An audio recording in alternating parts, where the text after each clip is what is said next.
It's year 5. Can you believe it's year 5? I mean, from the outside looking in, it seems to be going by pretty fast. How's it feel for you? Yeah, for me, the same. It's even probably more faster than you guys think. So it's all going by so fast, Just having basketball every day, I'm just enjoying it, and it's been really fast, yeah. Speaking of speed, when you get in your flow and when you're in control of a game, it feels like everything slows down for you. If you've ever seen the movie The Matrix, it's like you're Neo and you're dodging all the bullets left and right. What does it feel like from your perspective? Yeah, I think it's just playing at my own pace. I think a lot of guys appreciate that. It's been different, than some guys. They're really athletic. I wish I was, but I got to adjust, and playing at my own pace is what gives me some moment to think. You started this season with those 9 straight 30-plus point games. You and Wilt Chamberlain own that record now.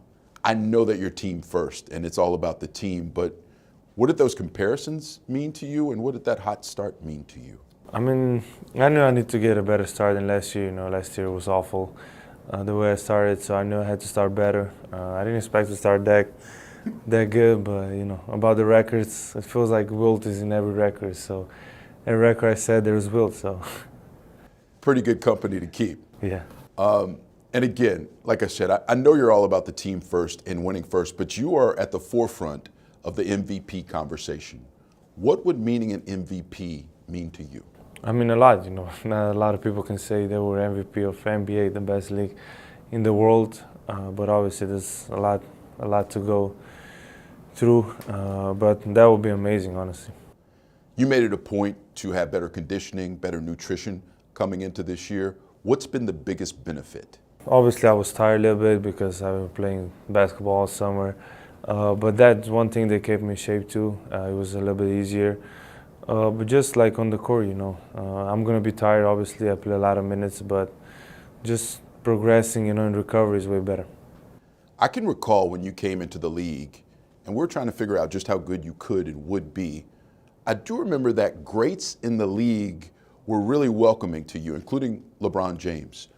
What do you think those players who are already in the NBA and having success saw in your game that made them welcome you the way they did? I think, like I said, probably my own pace. I wasn't really the athletic guy. Coming from here, they didn't really know what to expect. But I think just, the way I read the game, probably that's it. And then I just saw recently where LeBron tweeted out again, and I've heard him say this on camera, that you are his favorite player to watch. What does that feel like? Yeah, it's amazing. I mean, it's LeBron, he's one of the top guys ever to play basketball. So really amazing that I hear those words from him. I'm going to stick on the legend theme because I remember in December of 2019 when you guys were playing in LA and Kobe was sitting courtside and you hear somebody speaking Slovenian and you're like, who on earth is that? Yeah. What did that moment mean to you, especially now when you look back and think about the way he welcomed you? I mean, it was amazing, The first time I met him, the first thing he said to me, watch out, that they're going to come after you because you're from Europe and they're going to come after you. And he was right, but it was that moment, I always remember it. A lot of times it was a special moment, amazing moment. I mean, it's Kobe Bryant, so everybody would feel special. Even growing up in Europe, I'm sure because, he spent some time overseas, that he was kind of top of mind. What did Kobe mean to the younger European players that you were growing up with? Oh, a lot, Probably the most his mentality, the way he approached basketball. He wanted to win no matter what. But then he was an unbelievable player. I think he had an answer to every defense, every coverage they threw at him. He had an answer. So it was amazing to watch him. And then another legend. You're part of Brand Jordan now. Your signature shoe came out in September. What's it been like having the Luka 1 and being online with Brand Jordan now? Amazing. Now everybody they meet, they say, where's my shoes? Every person that I meet.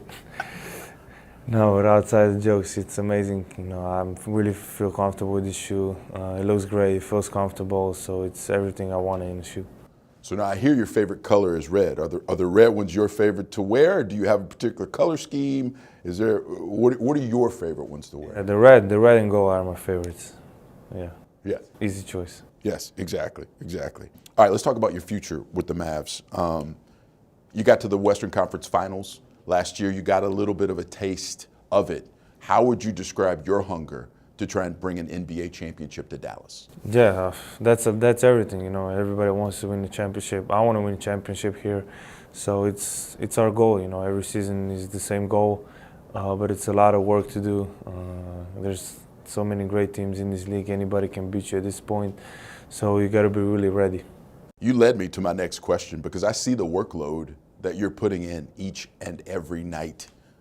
How much fun are you still having, Luka? Oh, it's fun. You know, it's basketball. You know, this is my work. I have fun at work, so it's amazing. So every night I can step on the court. It's fun for me.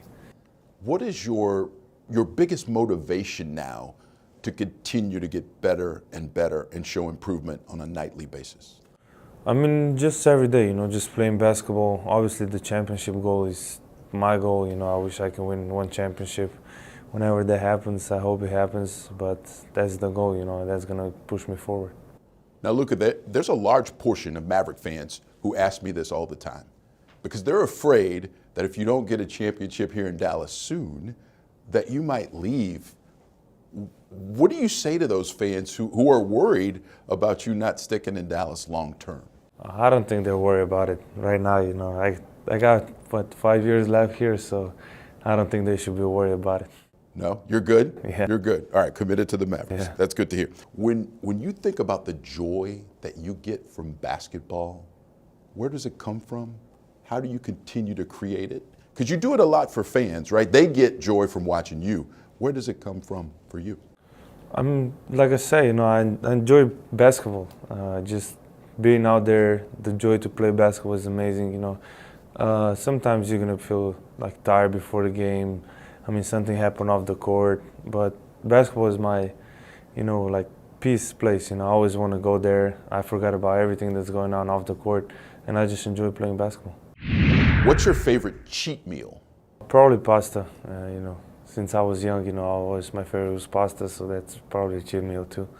I know you like to play your Slovenian music pregame. I hear it all the time.